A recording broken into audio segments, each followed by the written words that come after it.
Acast powers the world's best podcasts. Here's a show that we recommend. Lies, exploitation, and the American dream turned nightmare.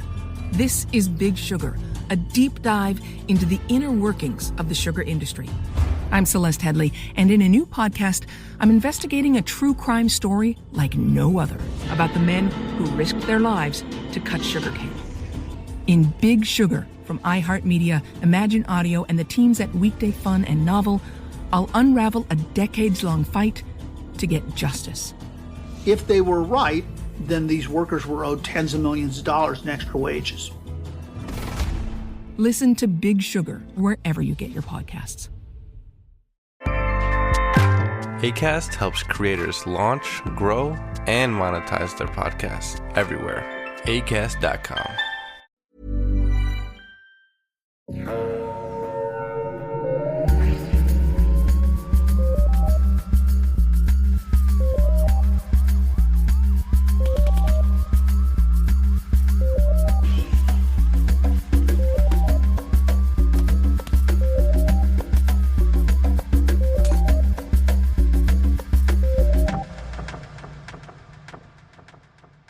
Bonjour tout le monde, bienvenue à Un peu de crime dans ton café, le podcast où on jase de crime en prenant un bon café entre amis. Parlant d'amis, je suis avec la splendide, la mélodieuse Catherine. Comment ça va? Ah, ça va très bien. Oh my god, mais c'est parce que l'autre fois, t'avais comme chanté pendant un épisode, puis je me disais, mais elle chante tellement bien, Catherine, j'ai l'impression qu'on lui dit pas assez souvent à quel point elle chante bien. Oh, c'est gentil. Oh, c'est très gentil. Alors... On va pouvoir chanter beaucoup aujourd'hui. On va chanter L'amour existe encore, entre autres. Encore une fois. Encore. Parce que l'amour existe encore à cause de Camille Hood et sa femme Georgette. Possiblement Georgina. On sait pas son nom. Georgina. Parce que comme, pourquoi connaître les noms des femmes des années 40? Ils n'existaient pas vraiment. Non, c'était pas vraiment des personnes. Sérieux, c'est décourageant un peu. Est-ce quand même fun? Oui. Avant de trop se lancer dans nos récits historiques... On va vous recommander du café! Yay! Alors, le café qui nous est recommandé aujourd'hui, je l'ai mis à terre. C'est un café qui m'a été offert... Fais ton aérobie! Oui. Excusez, c'est un café qui m'a été offert par ma petite sœur qui me l'a gentiment offert la dernière fois qu'elle est venue chez moi. Alors, ça provient d'un torréfacteur qui est situé à Varennes, sur la route Marie-Victorin. Alors, les gens de la Rive-Sud, vous avez une nouvelle adresse où vous prodiguez du délicieux café. Ce torréfacteur s'appelle Latitude Zéro. Et j'ai... Latitude comme latitude, longitude, là? Exactement, Latitude Zéro, et non pas attitude comme amène pas ton attitude de marde. Oui, c'est ça, exactement! Amène pas ton attitude de marde, zéro. Alors, Latitude Zéro, j'ai eu la chance de goûter à 2 produits.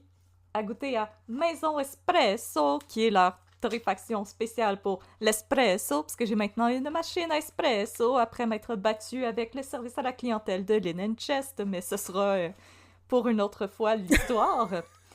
Alors, le Maison Espresso... Aujourd'hui, l'histoire. Tabarnouche. Alors, Maison Espresso a des notes d'épices, de beurre et de sucre d'orge. On le décrit comme une torréfaction qui se révèle en bouche par un corps onctueux et équilibré. Débutant sur de délicates épices, elle enchaîne avec des notes de cerise noire, de miel et de beurre. C'est vraiment un excellent espresso. Moi, je le bois surtout en americano, qui est pas mal ma manière préférée de préparer du café, parce que c'est comme un filtre avec moins de caféine.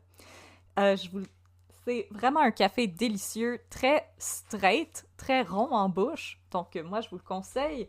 Et on m'a aussi offert le Varé noir corsé que j'ai pris en mouture pour la presse française. Celui-ci a des notes de biscotte, pain d'épices et caramel. Yum! Et on le décrit comme étant...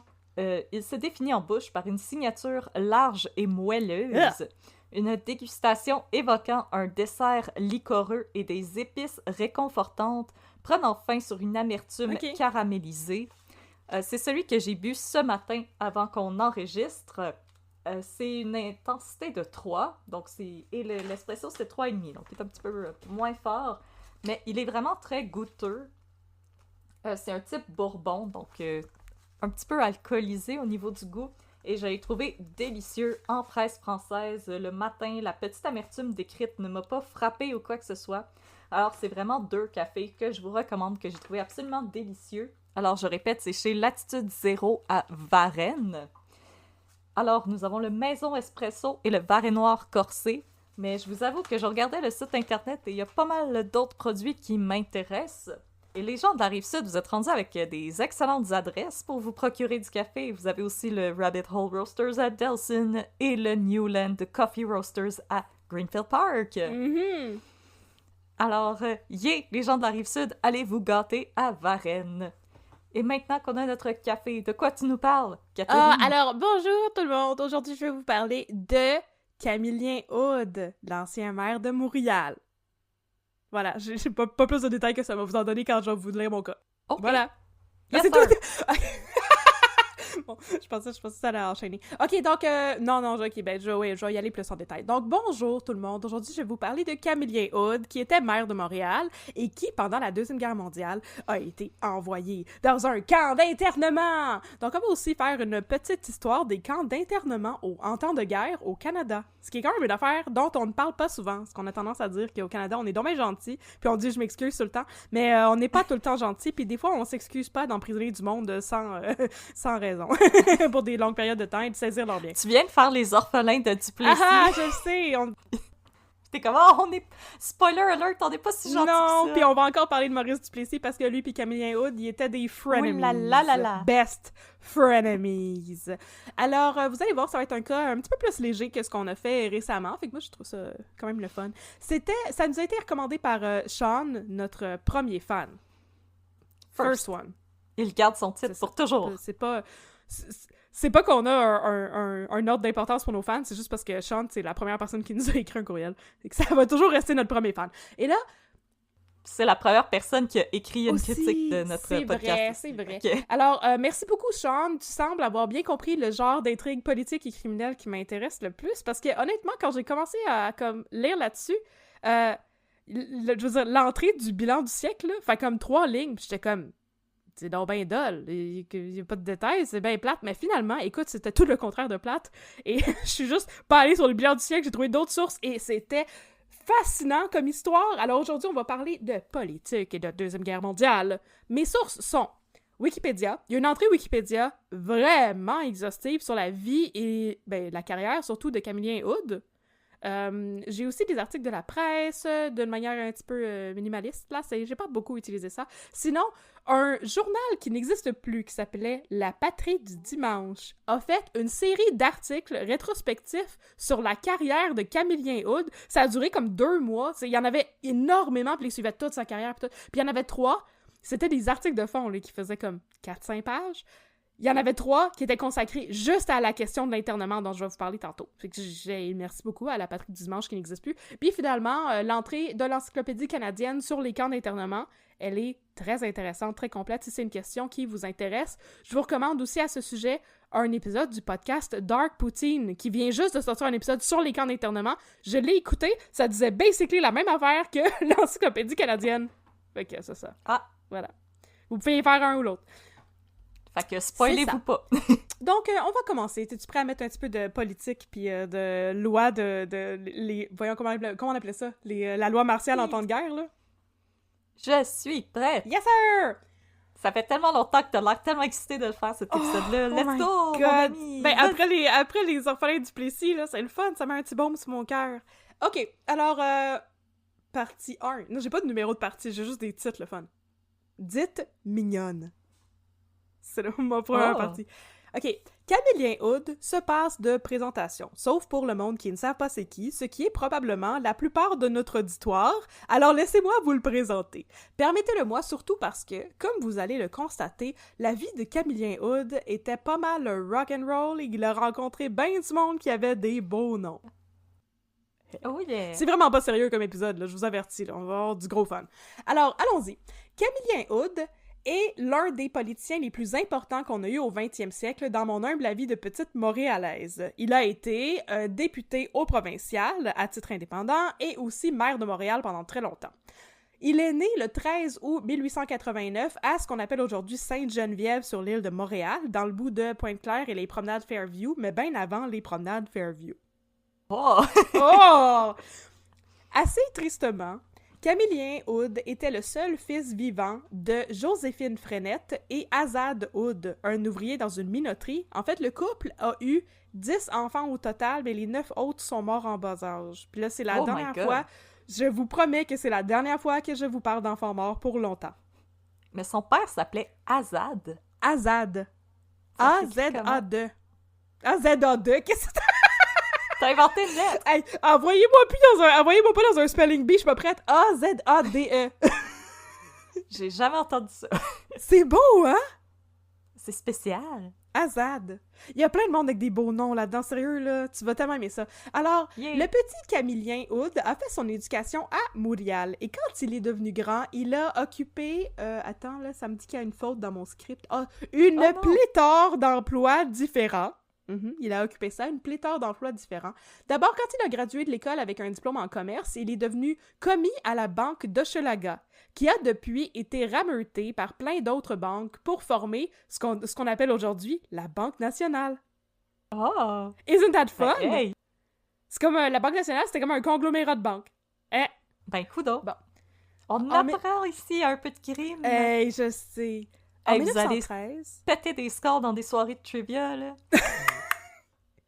Wow! Alors, en 1913, à l'âge de 23 ans, Camillien a épousé une dénommée Bertha Andrea Bourgie, dite mignonne.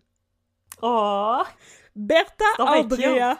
Je sais! En plus d'avoir un nom pas mal spécial, Bertha Andrea était la fille d'Urgel Bourgie, le riche entrepreneur de pompes funèbres. Encore une fois, Trivia Night, prenez des notes. Je sais. Alors, Camillien et Bertha Andrea ont eu 2 filles, Madeleine et Marthe, et Camillien est devenu, en 1916, directeur de banque. Fait que là, ça allait bien, sa carrière pis sa famille pis tout.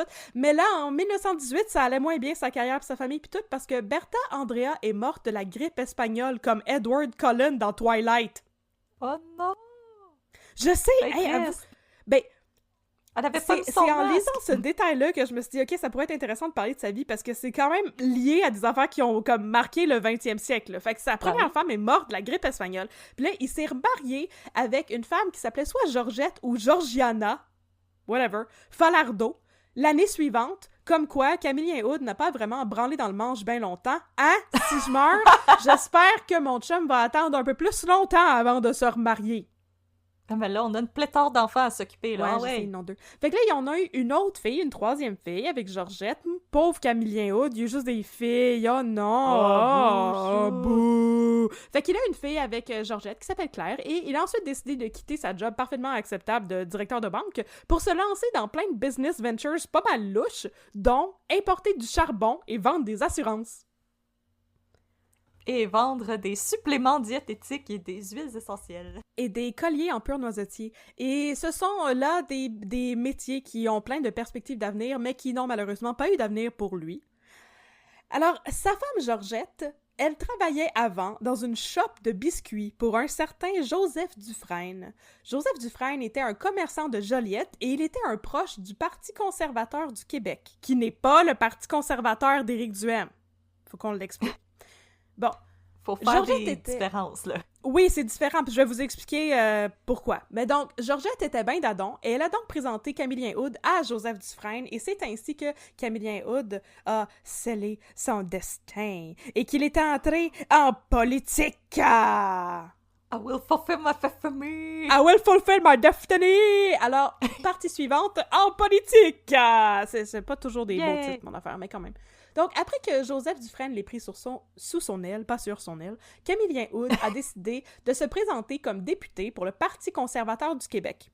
On était en 1923 et il s'est présenté dans ce qui s'appelait alors le comté Montréal-Sainte-Marie, selon la carte de l'ancien temps que j'ai trouvée sur Wikipédia, et selon mes connaissances limitées de la géographie montréalaise, et selon la page Wikipédia de l'histoire des circonscriptions électorales du Québec, je pense qu'on peut estimer que le comté Montréal-Sainte-Marie, qui n'existe plus depuis les années 60, était l'équivalent d'une partie de Centre-Sud et Hochelaga. Ça aurait été mon bet. J'ai creusé. Ben là, écoutez, là, moi, je creuse dans les détails inutiles, juste pour le fun du trivia. Donc, c'est là qu'il s'est présenté, même si ça n'a aucune incidence sur rien. Que moi, c'est Sainte-Marie, fait que... pour C'est que ça, j'aurais mais avant, mis il y mon avait vote juste là-dessus. comme... Il y a une page Wikipédia des Non, comtés électoraux. oui, c'est une page Wikipédia sur l'histoire des comtés, des circonscriptions électorales du Québec. Mais avant, c'est ça, il y avait Montréal-Sainte-Marie, il y avait Montréal-Saint-Henri, Montréal-Saint-Michel. Il y en avait comme 4 au début, c'est pour ça, c'est parce que c'était pas exactement les mêmes circonscriptions qu'aujourd'hui. Donc, il s'est présenté là, on était en 1923. Alors, petite histoire de politique, j'ai plein de fun facts politiques pour vous. Le Parti conservateur du Québec de l'époque, il a existé de 1850 à 1935, donc c'est pas le même qu'aujourd'hui. Le Parti conservateur du Québec était un descendant de ce qui s'appelait le Parti bleu, vétuste parti politique qui s'opposait au progressisme et aux idées anticléricales du dit Parti rouge mené par Louis-Joseph Papineau dans le temps du Haut et du Bas Canada. À la base, le principe du Parti bleu était d'avoir des valeurs conservatrices et ultramontanistes, ce qui veut dire d'accepter la primauté du pape sur les institutions politiques, imaginez-vous donc. Lors de la Confédération, en 1867, le Parti bleu s'est scindé en deux, donnant naissance au Parti conservateur au fédéral puis le Parti conservateur au Québec. Même chose pour le Parti rouge, c'est devenu le Parti libéral au fédéral et le Parti libéral au Québec. Make sense. C'est pas pire mon explication, hein? Hey, screw les cours d'histoire de secondaire 4. Alors, fun fact politique numéro 1. Le Parti libéral, au fédéral, est derrière le gouvernement le plus court de l'histoire du Canada. En 1858... Oh non, pardon, c'est pas le Parti libéral au fédéral, c'est encore quand c'est le Parti rouge, mais le Parti libéral est derrière le gouvernement le plus court de l'histoire du Canada. En 1858, les élus du Parti rouge se sont alliés à un autre parti qui s'appelait les Clear Grits. Ça a donné lieu à un véritable fiasco politique qui a résulté en l'élection et le renversement d'un gouvernement après une seule journée au pouvoir. Oh boy! Pas de niaisage! Ouais. Gouvernement éphémère. Fait qu'ils étaient élus, les gouvernements libéraux, ils ont décidé, OK, on va se merger avec les Clear Grits, puis ils ont été renversés dans la même journée, genre. Ben voyons donc. Ouais, Par c'est les le gouvernement conservateurs éphémère ou le par plus... les- je pense que oui. Ouais, fait Wow. que... Crayon à c'est- mini-pot, bulletin de vote, pas le temps de niaiser. Pas le temps de niaiser, écoute, c'est... Fait que voilà, ça a été un gouvernement éphémère qui a duré juste une journée, le plus court de l'histoire du Canada. Fun fact politique numéro 2. En 1935, le Parti conservateur du Québec s'est allié avec l'Action libérale nationale, qui était un parti dissident qui avait quitté le Parti national, et ensemble, ils ont formé l'Union nationale. Et c'est pour cette raison que la figure la plus marquante du Parti conservateur du Québec, c'est Maurice Duplessis. Il est partout, ce style-là. Il est revenu. Chou! Chou! Bon, alors de retour à Camillien Hood. Il est devenu député du Parti conservateur du Québec en 1923, s'opposant à un député sortant, Joseph Gauthier, un libéral. Parce que dans le temps, il y avait juste 2 partis, tu sais. Il y avait comme des mini-partis, mais tu sais, il y avait juste 2 partis. Gauthier était convaincu qu'il aurait une réélection facile puisqu'il pouvait compter sur le soutien du maire de Montréal, Médéric Martin. Par contre, Camillien Hood, lui, jouissait d'un avantage considérable sous la forme du cash de son ancien beau-père Urgel Bourgie, RIP Bertha Andrea. Oh, c'est peut-être Bertha André son nom. Je l'ai appelé de 2 façons dans mon script. Désolée. Donc, Camillien Hood jouissait de l'avantage considérable de plein de cash d'Urgel Bourgie qui finançait sa campagne, et vous vous en doutez sans doute, il a donc réussi à défaire Joseph Gauthier et il est devenu, à 33 ans, le plus jeune député de l'Assemblée nationale. Son premier mandat a duré 4 ans, au terme desquels Joseph Gauthier a récupéré son siège à l'Assemblée nationale lors des élections de 1927. C'était pas ça! Mais convaincu qu'il y avait eu de la fraude électorale, Camillien Hood a présenté une requête pour faire annuler les élections dans Montréal-Sainte-Marie, et il a gagné. Des preuves de traficage de scrutin, sur lesquelles je n'ai pas trouvé de détails, ont été découvertes et les élections ont été annulées et remises à une date ultérieure en 1929, donc comme 2 ans plus tard. S'il y a des Américains qui nous écoutent, non. Non! Mais je veux dire, Non. c'est quand même... Stop it. Ouais, ben, je veux dire, c'était les années 20, là. C'est pas exactement comme aujourd'hui. Mettons que il y avait quelque chose de moins systématique dans la manière dont ils faisaient les élections, puis on va en reparler plus tard parce que c'est pas la première fois dans la carrière de Camillien Hood qu'il y a eu qui ont essayé de faire renverser des élections. Mais donc, cette fois-ci, il a gagné. Il y avait eu de la fraude électorale. Fait que là, si mon père se demandait jusqu'à date quel est le crime, le premier crime, c'est la fraude électorale. Voilà. Voilà. Ding, En ding, 1900... Ding, ding, ding! En 1929, Hood est devenu le chef du Parti conservateur du Québec. Oui, c'est ça, excuse-moi. Excusez-moi, 2 ans plus tard ont été déclenchées des élections générales qui se sont soldées par une défaite du Parti conservateur, une défaite qui a aussi été marquée par un pseudo-scandale de fraude électorale. Fait que là, c'est comme à tous les 4 ans, il y a de la fraude électorale. Les conservateurs avaient obtenu 43% des votes, soit le même pourcentage que lors des élections précédentes, mais seulement 11 des 90 sièges de l'Assemblée nationale. Fait que là, le Devoir a, au terme des élections, dénoncé ce qu'il qualifiait de nombreuses irrégularités dans le processus électoral, parce qu'en effet, pour une raison quelconque, de nombreuses personnes avaient simplement été rayées de la liste électorale et n'avaient donc pas pu faire entendre leur voix. Ouais, fait qu'il y avait vraiment eu des irrégularités du genre qui ne pourraient pas exister aujourd'hui. On vous dit ça aux Américains. Donc, suite à ces accusations de la part du Devoir, le Parti conservateur a décidé de contester l'élection de 63 des 79 députés libéraux qui avaient été élus. Le gouvernement libéral de Taschereau, c'était le gouvernement de Louis-Alexandre Taschereau, a riposté en décrétant... Le gars du boulevard. Yeah! Donc, le gouvernement libéral de Taschereau, le gars du boulevard, a riposté en décrétant une nouvelle loi, la loi Dillon, qui avait pour but d'empêcher les contestations d'élections et qui était rétroactive. How nice for them! Wow! Et ça, c'est tout un power move, là. C'est tout un power move! Fait qu'il était comme, à partir de maintenant, Wow. on peut plus contester les élections de personne, puis ça compte pour le passé aussi, fait qu'on conteste pas nos propres élections. Fait que là, bien sûr, le Parti conservateur du Québec a crié au scandale, sauf Maurice Duplessis, qui était aussi un député du Parti conservateur. Il a un petit peu saboté son chef Camillien Aude en prenant la parole en faveur de la loi Dillon, comme un total loose cannon. Les déclarations pas fines de Duplessis ont mené directement à la démission de Camillien Aude de la chefferie du Parti conservateur en 1922. Il avait aussi perdu son siège lors des élections. Et il a été remplacé par Maurice Duplessis. Donc celui-ci et Camillien Aude, à cause de tout cet embroglio, sont restés des best frenemies durant les 15 années suivantes. C'est lui qui a offert sa tasse avec écrit « Larmes d'orphelin » dessus. Exactement. Alors, fun fact politique numéro 3. À l'époque, un peu comme aujourd'hui, les journaux avaient une allégeance politique claire et supportaient différents candidats. Et les journaux ne sont pas apolitiques. Par exemple, Aude pouvait compter sur le soutien du Petit Journal et de l'Illustration à Montréal. Les journaux qui ne le supportaient pas étaient aussi très nombreux. Parmi eux, on comptait des Gazettes, La Presse, Le Soleil et le Goglu. Tu sais quoi le Goglu? C'est donc ben cute, c'est pas des biscuits! Non, c'est pas cute. Puis c'est pas des biscuits, mais c'est pas les biscuits. Ah, Les ok, biscuits sont cool. cute. C'est quoi le goglu? Le Goglu était le journal fasciste d'Adrien Arcan, le supporter d'Hitler dont je vous ai parlé dans mon épisode sur les nazis à l'île d'Orléans. Le Goglu, toi, chose. Wesh! Fait que c'est ça. Mon fun fact politique, Mais là, c'est qu'il y ça avait un veut journal dire- qui s'appelait Le Goglu.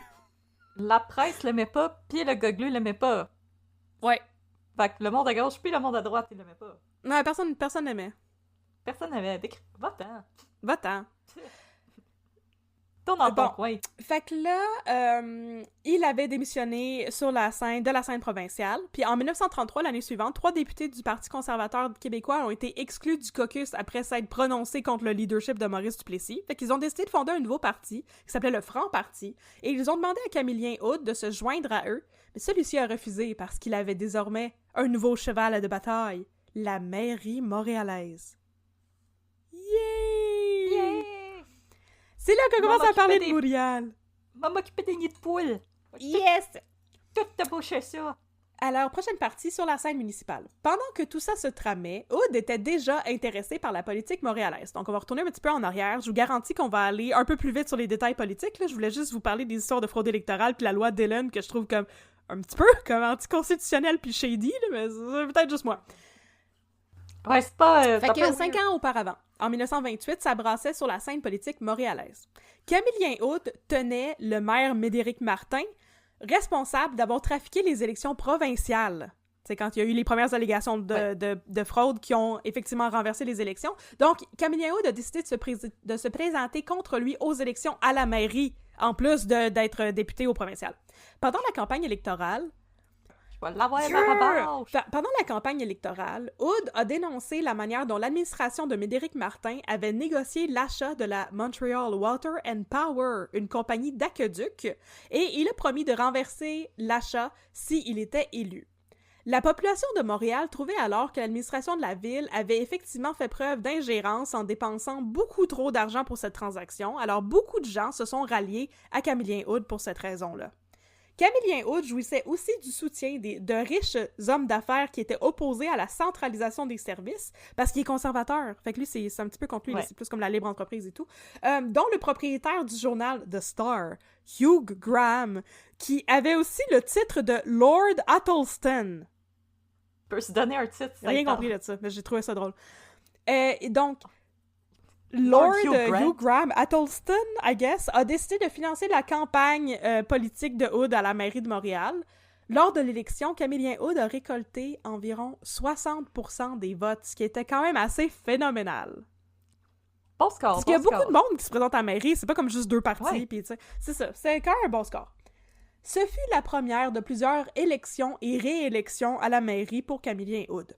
Au total, Camillien Hood a été maire de Montréal pendant 18 années non consécutives, des années très importantes pour la métropole. Entre autres, il était là durant l'inauguration du pont Jacques-Cartier en 1930. C'est lui qui a lancé l'idée du jardin botanique qui a été inauguré en 1931 quand il n'était plus au pouvoir, mais ça avait été instigé sous sa gérance à lui. J'allais dire son règne, mais c'est pas son règne. Son règne! Ma phrase suivante, c'est justement son règne sur la ville, lui a valu le surnom de Monsieur Montréal. Cute. Très cute. Le jardin botanique. Je sais, c'est vraiment cute. C'est lui qui avait lancé l'idée du jardin botanique. Mais c'est ça, sa carrière à la mairie n'a pas été de tout repos. En 1936, Hood a démissionné de la mairie de Montréal dans la foulée de l'élection de Maurice Duplessis comme premier ministre du Québec. Il s'est dit inquiété par la tendance nationaliste grandissante qui venait avec l'élection de Maurice Duplessis. Par exemple, Maurice Duplessis s'était prononcé contre une taxe de vente de 2% pour les Montréalais, qui était une mesure que préconisait Camillien Hood comme outil de relance économique, parce qu'on se rappelle que là, on est en 1936, puis on est en plein dans la crise économique qui a suivi le crash boursier de 1929. C'est tout un cours d'histoire, mon affaire.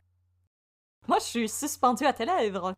Tu sais, Camillien Hood, lui, il était il était un petit peu comme le FDR. Tu sais, il faisait le New Deal de Montréal, là, puis lui, c'est ça, il avait imposé une taxe supplémentaire pour essayer comme de, tu sais, renflouer les coffres, puis il avait créé des mesures pour créer de l'emploi, puis tout ça. Puis Maurice Duplessis, lui, s'était prononcé contre la taxe de vente de 2% des Montréalais, qui trouvait qu'il était une surtaxe, puis là, Camillien Hood était comme « Ouais, mais tu sais, il faut tout ça serrer les coudes », puis au contraire, Maurice Duplessis était comme « Ouais, mais non, c'est comme, justement... » Le capitalisme sauvage pour les entreprises et tout. Fait que, bon, en tout cas, Camillien Hood a décidé de démissionner.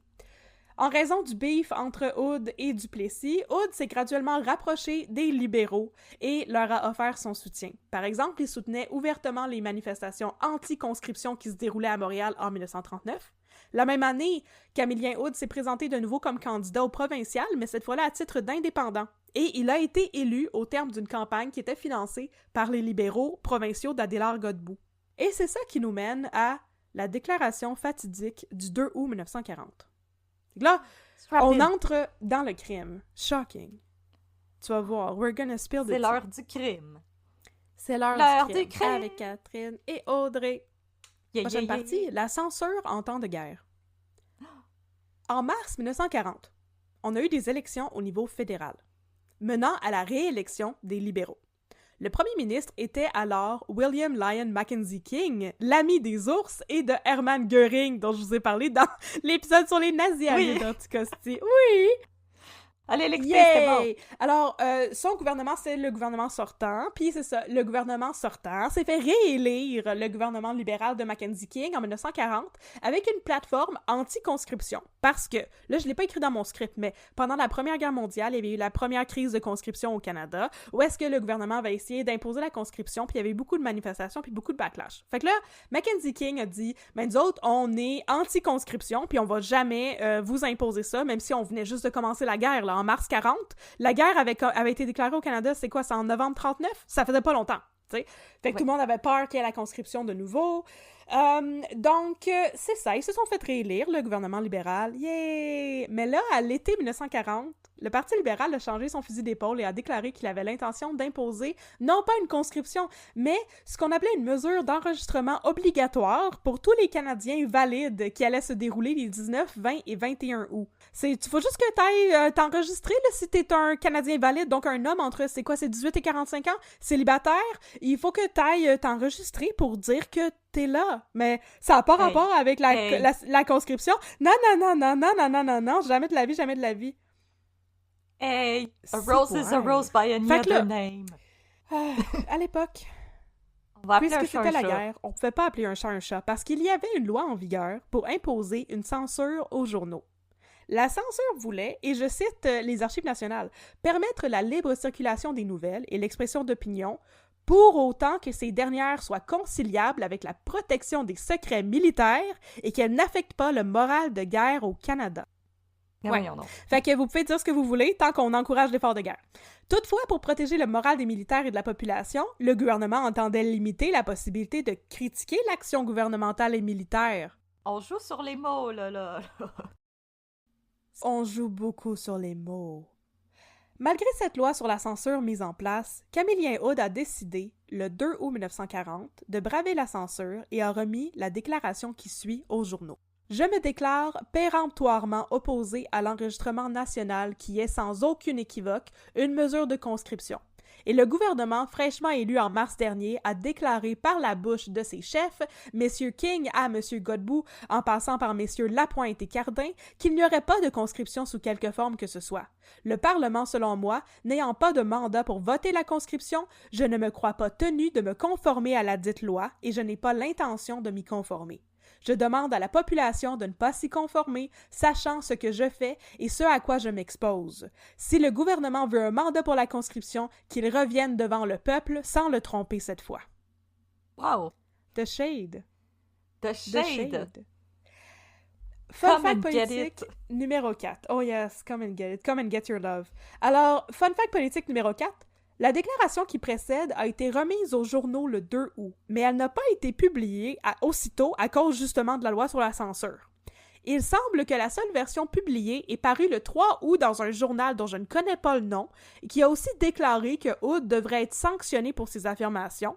Mais en plus, on ne sait pas si la version que je viens de vous lire est la version originale ou si la déclaration originale était plutôt en anglais et ce que je vous ai cité serait donc une traduction.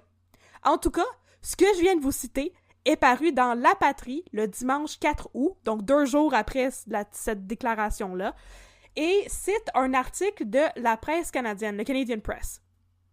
Mais comme on va en discuter dans un instant, paraît que des décisions quant à cette déclaration-là ont été prises le 3 août, donc on ne sait pas vraiment c'est quoi vraiment la déclaration qui a été faite. Mais il y a eu une déclaration dans ces lignes-là, mettons. Alors, le 5 août 1940, Camillien Hood a été arrêté à sa sortie de la mairie par des agents en civil de la gendarmerie canadienne. Sans procès ni rien, il est amené de nuit au camp d'internement de Petawawa, en Ontario. Sur le coup, personne ne savait ce qui lui était arrivé. Il avait juste disparu du jour au lendemain et personne n'avait idée de ce qui avait pu être arrivé. Il est C'était parti très faire un tour de répétitif. machine. Il est parti s'acheter des cigarettes puis il est jamais revenu. Oh non. On Oh espère non. qu'il est correct. On espère. Thoughts and prayers pour Camillien Hood. Mais Lâche pourtant... pas, bro. Lâche... Oh ouais, Camillien, est-ce que tu continues comme Rip, ça? bro. RIP, bro! Pourtant, la question s'est réglée pas mal vite parce que déjà le 6 août, soit le lendemain, la presse a publié un article qui annonçait l'internement de Camillien Hood et qui alléguait que la décision de procéder à son arrestation avait été prise le samedi 3 août. Donc, je vous spécifie tout ça juste pour vous dire que les journaux, ils ont pas l'air de savoir trop ce qui se passe puis la chronologie est pas bien claire, mais le fait est qu'il a été arrêté à sa sortie de la mairie par des agents en civil puis juste piché en prison sans procès.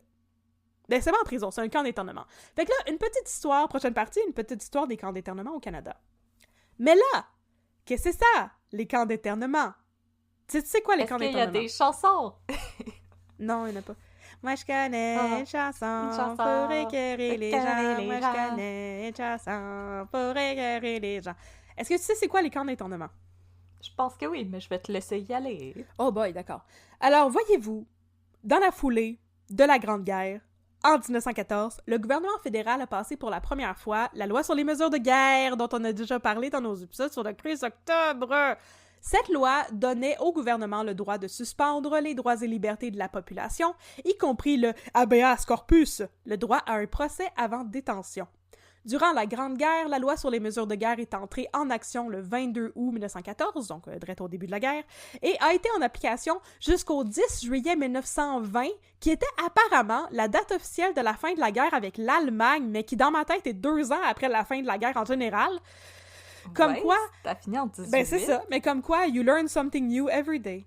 Les nouvelles vont pas vite. Les nouvelles vont pas vite. Le pigeon, il s'était perdu.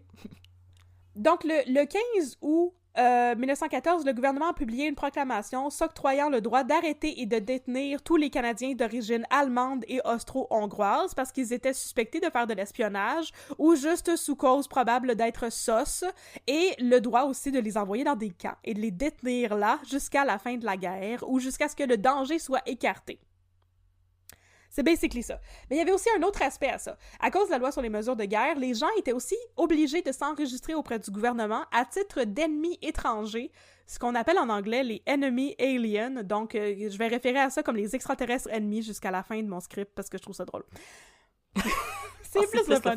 Ce terme faisait référence à toute personne de nationalité canadienne ou non et de citoyenneté canadienne ou non qui avait des racines dans les pays contre lesquels le Canada était en guerre. Donc, pendant la Première Guerre mondiale, ce fut 80 000 personnes qui ont dû s'enregistrer, hommes, femmes et enfants. 8 579 hommes ont été envoyés dans des camps d'internement, selon les documents officiels, ce qui inclut 5 954 personnes d'origine austro-hongroise, majoritairement des Ukrainiens, mais aussi 2009 Allemands, 205 Turcs et 99 Bulgares. Certaines personnes à charge des hommes internés, comme 81 femmes et 156 enfants, ont aussi été internées, mais cette fois-ci de manière volontaire, pour suivre leur chum/papa. Oh. Chum et papa. J'espère que c'était pas leur chum et leur papa en même temps. Ouais, non. C'est pas correct, ça. Ouais, non.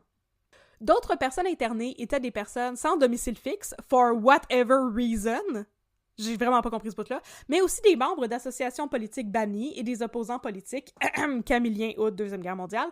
Il y avait, pendant la Grande Guerre, 24 camps d'internement sur le sol canadien.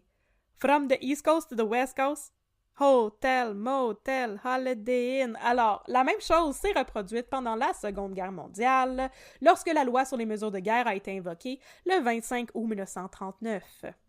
Donc non, c'est ça, la guerre n'était pas partie en novembre, vu que là, c'était le 25 août. En tout cas, je me suis trompée sur mes dates de guerre.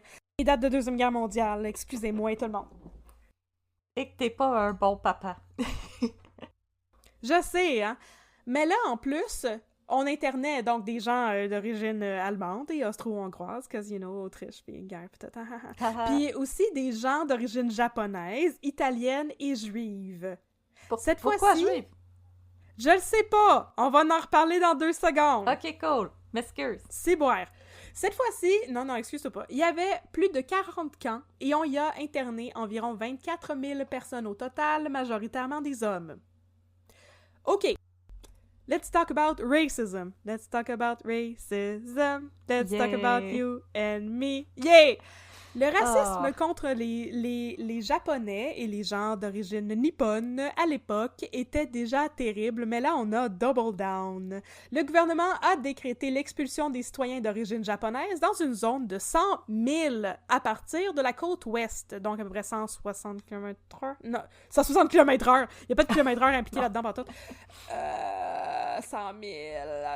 En tout cas, c'est ça, je suis pas très bonne en calcul mental de conversion de 1000 en kilomètres, mais donc une zone, c'est comme ils ont établi, c'est ça, ce qu'ils appelaient genre un périmètre de sécurité. Fait que là, ils ont expulsé tous les citoyens, même, tu sais, je veux dire, les citoyens canadiens, là, qui étaient comme des enfants d'immigrants et tout, qui étaient citoyens canadiens, tant qu'il y avait comme des racines japonaises, ils les ont expulsés, puis ils les ont relocalisés, ça c'était environ 12 000 personnes, dans des zones qui étaient appelées les Interior Housing Centers.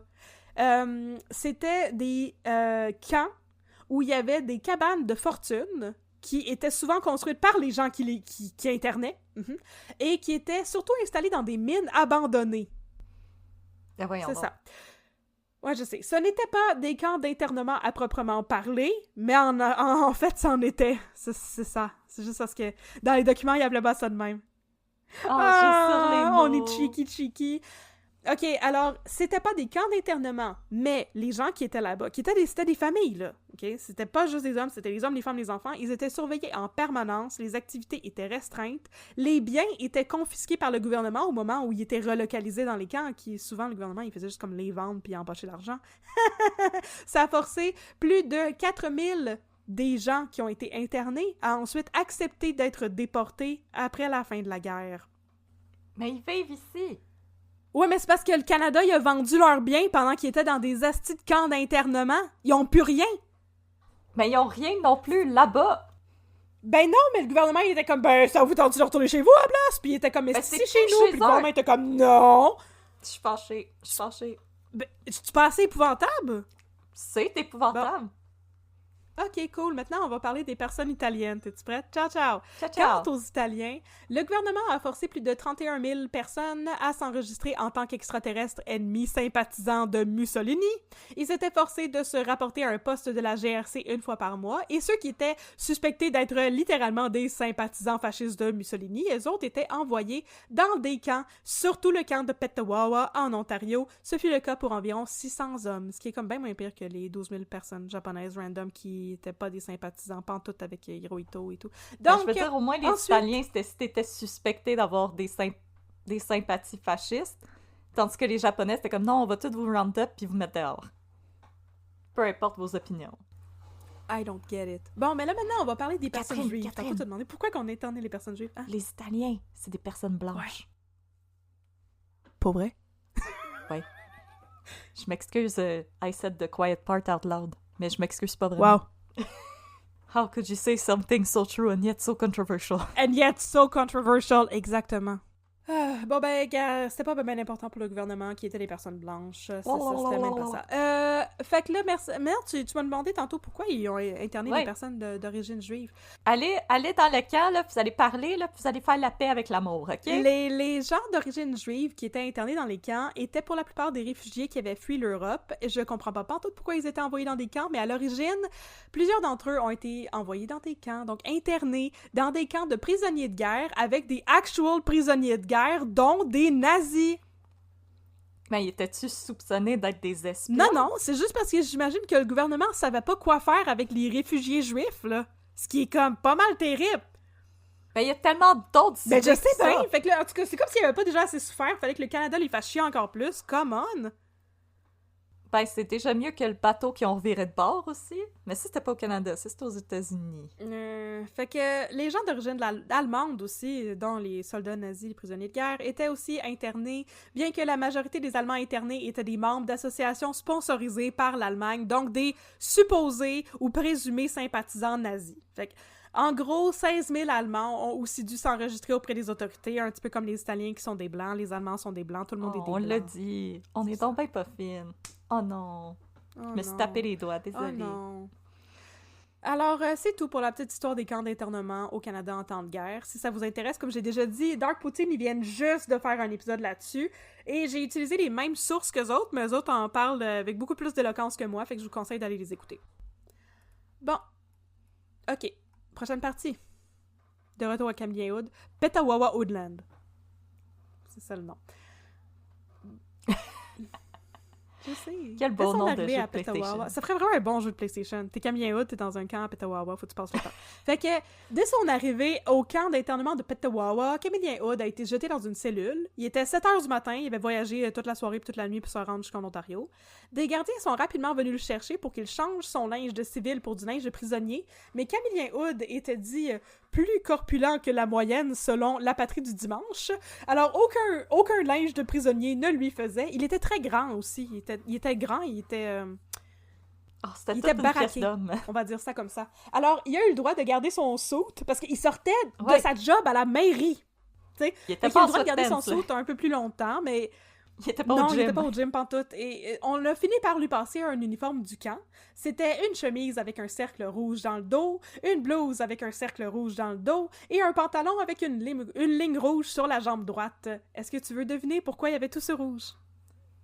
pour qu'on puisse les spotter Oui! facilement. C'est pour que ce soit une cible facile pour les gardiens en cas d'évasion. Ah! Yeah! C'est pas juste pour les spotter, c'est pour leur tirer dessus. Fait que, ensuite, Oud...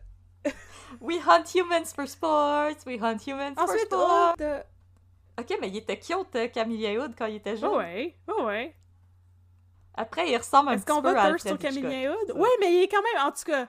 Je sais pas si tu l'aimais déjà, là, si t'avais déjà du respect pour lui à cause de sa déclaration dans les journaux, mais à mon avis, tu vas peut-être en avoir encore plus en sortant de cet épisode. C'est quand même quelque chose. Ben, il est un conservateur, mais il a quand même parti le jardin Oui, mais botanique, ce que je trouve c'est très ça cool. l'affaire, tu sais. Donc, Il y a du monde qui nous ont écrit pour nous dire « C'est pas nuancé, vos opinions politiques, pantoute. Vous faites juste dire du mal sur les politiciens de droite. C'est absolument pas vrai. Regarde, on dit du mal sur Maurice Duplessis parce qu'il était fucking terrible. D'un point de vue objectif. Comme... il a blessé Voilà. des enfants, là, comme...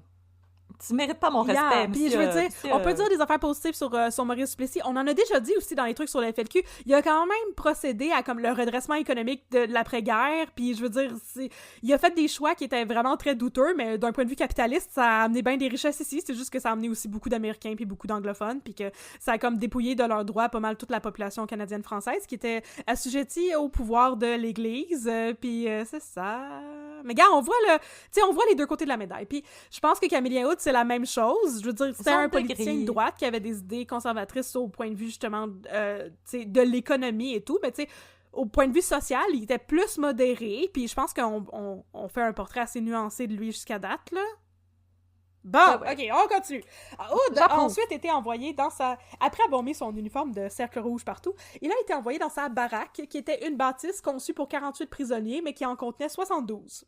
Hood était le détenu numéro 694 du camp de Petawawa. Au camp, les journées étaient longues. Il y avait beaucoup à faire et les tâches étaient réparties surtout en fonction de l'âge des prisonniers. Donc, à Petawawa, il y avait uniquement des hommes. Faut que j'explique ça. C'était surtout, c'est ça, des Italiens et des Allemands. Bon.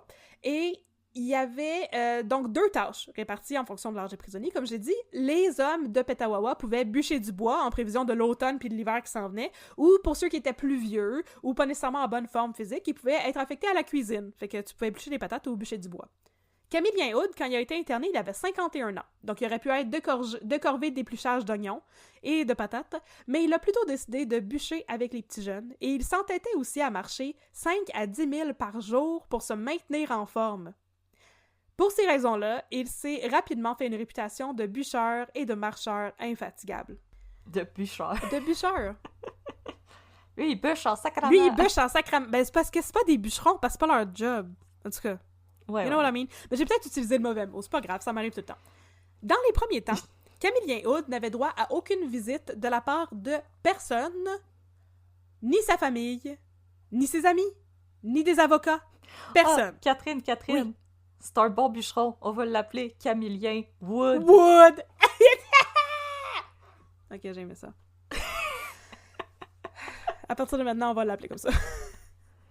Donc, Camillien Wood... Non, ça va être trop dur à remplacer tout le temps dans ma tête. Mais donc, c'est ça, dans les premiers temps où il était au camp, il n'y avait rien d'autre à faire à part faire des marches de 5 à 10 000 par jour puis bûcher du lever du soleil au coucher du soleil.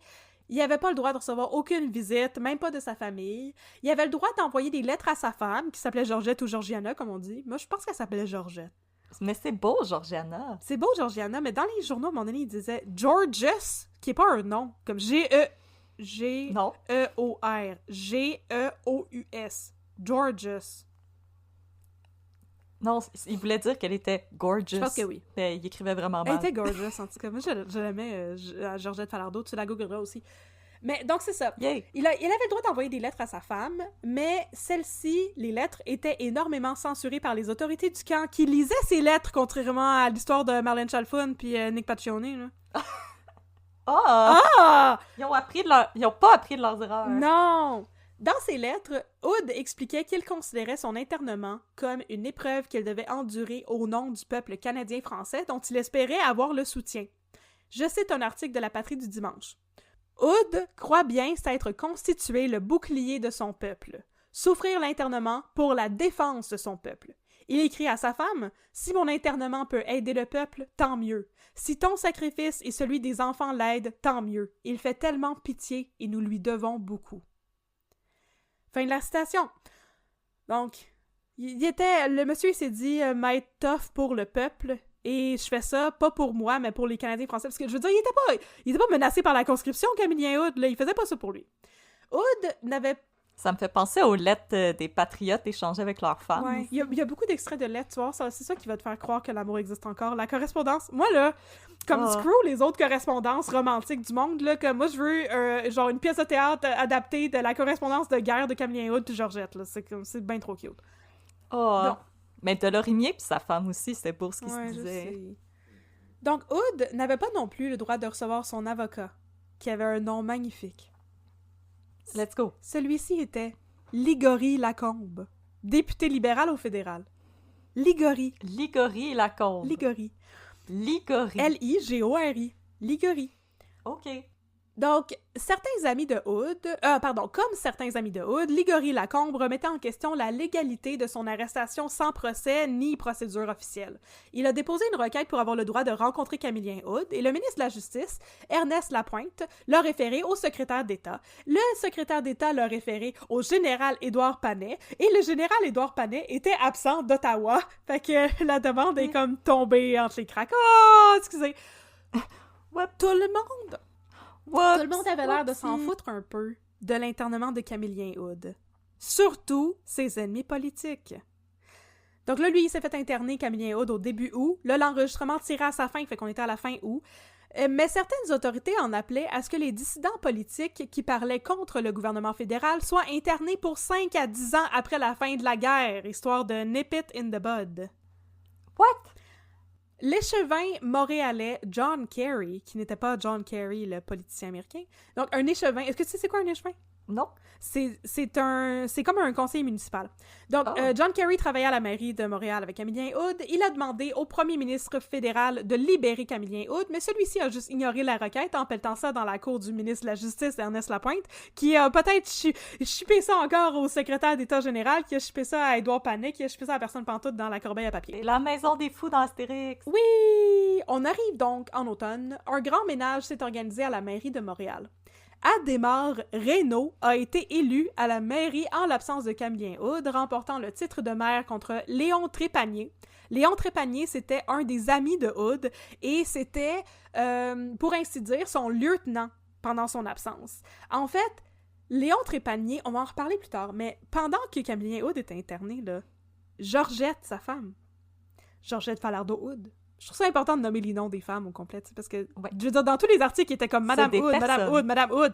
Puis j'ai dû faire un petit peu de googling pour comprendre c'est quoi son prénom à Madame Hood. Fait que Georgette, là, elle faisait du lobbying politique big time. Puis dans son salon, elle recevait les amis de Camillien Hood, puis c'est elle qui avait comme poussé Léon Trépanier à se présenter à la mairie, puis elle était comme, tu vas prendre le siège à Camillien, puis quand il va revenir, il va pouvoir le récupérer. Mais Léon Trépanier, qui s'appelait aussi Léonard, mais tout le monde l'appelait Léon. En tout cas, il a perdu contre Adhémar Reynaud, qui avait un nom incroyable. Reynaud, lui, était... Mais Georgette! Georgette est incroyable. Reynaud était un candidat dit modéré, qui représentait pour plusieurs les intérêts du fédéral à Montréal, et son élection signifiait la mise en tutelle de la ville par le gouvernement fédéral, ce que le monde ne va pas trop triper dessus dans pas très longtemps. Pendant ce temps-là, le gouvernement. C'était littéralement le gouvernement. Ah oui. Pendant ce temps-là, Camillien Hood subissait au camp de Petawawa de nombreuses tentatives de démoralisation. Il était plus étroitement surveillé que les autres internés. Sa correspondance avec sa femme était lourdement censurée ou mutilée sans raison, pour le citer. C'est ça que lui disait. Fait qu'il chopait des bouts de page puis il mettait le petit charpie puis tout. Malgré tout, Camillien Hood, il thrivait. Sliving, #sliving, comme dirait Paris Hilton. Slaying, living his best life. Il inspirait les autres prisonniers du camp. Il travaillait aussi fort, sinon plus fort que les jeunes, et passait ses temps libres à marcher en long et en large de l'enceinte du camp. Au bord de l'enceinte du camp, en tout cas. Il est ressorti de là, non, mais il est ressorti de là, puis il avait perdu énormément de poids, pour vrai. Mais c'est aussi parce que, comme la bouffe qu'il donnait à manger dans les camps d'étonnement était terrible. Il était traité plus durement que les autres, mais jamais il ne s'abandonnait au désespoir. Pour l'encourager, sa femme Georgette lui envoyait des journaux qui parlaient en bien de lui. Ils étaient rares, tout le monde avait peur de se faire arrêter à cause de la censure, on les comprend. Elle lui envoyait aussi de belles lettres où elle lui disait des choses comme ceci. « Tiens-toi, donne l'exemple, je suis fière de toi. Ta belle attitude t'a valu des haines et le chemin de l'exil, mais t'as mérité l'estime de tout un peuple et te vaudra de plus grandes victoires. Oh, Georgette! J'ai failli dire une niaiserie que Georgette, elle y envoyait des nudes. Je me sens mal. Non, elle envoyait pas des nudes. Okay? Elle envoyait des belles lettres bien écrites comme ça. Tiens-toi, il donne l'exemple. C'est magnifique. En tout cas, Hood jouissait parce qu'il travaillait très fort et qu'il, justement, était constamment super upbeat et ne s'abandonnait jamais au désespoir. Il jouissait d'un certain prestige dans le camp de Petawawa. Ses compatriotes, j'ai décidé d'appeler ça de même, l'admiraient, allant même jusqu'à lui donner des cadeaux de Noël en 1940, à Noël 1940. Ben voyons donc. T'as, j'ai Les trouvé une cadeaux belle étaient- roche, tu peux la garder. Non, mais c'est quasiment ça. Les cadeaux étaient surtout des figurines en bois gossées par eux-mêmes, tu sais, parce qu'ils ont rien Oh. d'autre. C'est que... Oh. Fait que Ben là, ça, c'est les- donc bien wholesome. Je sais, c'est vraiment wholesome. Mais ce n'était pas tous les prisonniers qui aimaient Hood. Il y en avait certains qui étaient des maudits stools qui essayaient de s'attirer les faveurs des gardiens en étant des maudits stools et en stoolant le monde. Par exemple, il y a un prisonnier qui est allé voir les gardiens pour leur dire que Camillien Hood planifiait une tentative d'évasion. Ce n'était pas vrai, mais qu'à cela ne tienne, Hood a été condamné sans procès ni plus de procédure à 19 jours au cachot, au pain sec et à l'eau. Maudit stool. C'est ça. En sortant du cachot, Hood a été affecté à une nouvelle baraque et la vie dans le camp d'internement a repris comme avant. Prochaine partie? Qu'en dit-on dans les journaux? Qu'en dit-on? Tell me more, tell me more. Did you get very far? Tell me more, tell me more. What's he doing in Petawawa? Fait que, à Montréal, les gens n'avaient pas oublié Camillien Hood. Parlez-en bien, parlez-en mal, mais parlez-en comme qu'ils disent. Par contre, dans les journaux, on ne parlait pas en bien de Camillien Hood parce que, à chaque censure. Le journal Le Canada se limitait à des allusions méprisantes. Le journal Le Jour de Jean-Charles Harvey félicitait le gouvernement fédéral et prédisait que sous peu, Camillien serait complètement oublié de presque tous les Canadiens de langue française. Dans Le Soleil, on mettait le peuple en garde. Big if true, monsieur. C'est pour ça que je fais un épisode là-dessus, c'est parce qu'on a tout oublié Camillien Hood. Donc, dans Le Soleil, on mettait le peuple en garde, et je cite, « Ce châtiment exemplaire avertit les contemplateurs de la loi du sort qui attend ceux qui prétendent s'opposer à son application. » Fin de la citation. La presse affirmait aussi que la gendarmerie avait trouvé dans la chambre de Camillien Hood à l'Hôtel Mont-Royal, et je cite, « un plein tiroir de cravates, une trentaine de complets, une quinzaine de robes de chambre, et pas moins de 25 paires de souliers. Quant aux chemises, il en avait environ 200. Il vivait-tu dans un labé? C'était censé être un argument. Non, vous êtes pas chez Camillien Hood, vous êtes au labé, monsieur. Excusez! Mais donc, ça, c'était censé être un argument pour le rendre antipathique aux yeux du peuple. Ben non, Je sais pas, là. il va devenir un fashion icon. Ouais, il était comme un fashion icon. Mais je veux dire, il y avait des beaux sauts, là, Camillien Hood, là, les photos qu'on a. En tout cas. Mais malgré tout, l'opinion populaire semblait favoriser Hood à plusieurs égards. Le peuple parlait de lui à mots couverts par peur de censure et ses amis politiques se faisaient rares, mais se faisaient quand même. Le 24 juin 1941, donc l'année d'après, la parade de la Saint-Jean à Québec a été rebaptisée la procession à Camillien, en son honneur. I know. Wow! Et le frère Robert, un... Quand la police vient arrêter toute la Oui, parade. it's the sound of the police. Alors, mais non, on se rappelle ce qui est arrivé à la parade de la Saint-Jean en 70, là, parce que... Non! Le frère Robert, qui lui était un doute du Collège Mont-Saint-Louis, qui était invité à faire un speech sur l'astronomie, a, pour une raison qui m'échappe complètement, mentionné Camillien Hood dans son speech, et il y a eu une salve d'applaudissements qui a suivi. Ça, c'est juste comme pour montrer que comme le monde, il soutenait Camillien Hood. Je sais pas c'est quoi le rapport avec l'astronomie. Qu'est-ce qui se passait au Collège Saint-Louis? Les as sont alignés pour Puis on était Camillien! comme ouh. OK, donc à la fin 1941, puis là ça fait plus qu'un an qu'il est en prison, yes sir, les autorités ont enfin consenti à un adoucissement des mesures d'emprisonnement et Yay! Camillien Hood pouvait enfin recevoir de la visite! Tabarnak! Sa femme Georgette et sa fille aînée, je pense que c'était Madeleine. Je suis pas sûre, c'est Madeleine ou Marthe, bon, ont organisé le voyage. À ce stade-ci, elles étaient comme... Tout le monde dans l'autobus! Tout le monde dans le train, en fait. On va acheter des snacks Oui! avant! Mais c'est ça, à ce stade-ci, elles étaient comme pas mal dans le pétrin financièrement parce que, tu sais, les femmes ne pouvaient pas vraiment travailler dans le temps. Fait qu'elles étaient pauvres en l'absence de Camillien Hood, qui s'étirait depuis 16 mois déjà. Pour se payer le billet de train, elles ont donc décidé de vendre les meubles Louis XV qu'elles avaient dans leur salon. Pour les meubles Louis XV! Oui. Hood leur a demandé de lui apporter une poêle à frire, un gallon d'huile Mazola, 2 livres de fromage italien et 3 livres de poisson fumé, ce qui est quand même... Fromage italien, maudite princesse! C'est quand même chill, je sais pas ce qui se passe avec ça, en tout cas. Fait qu'il y a... Bon. Du italiano de craft! Oh yes, Parmigiano Reggiano! Oh, c'est du Velveeta!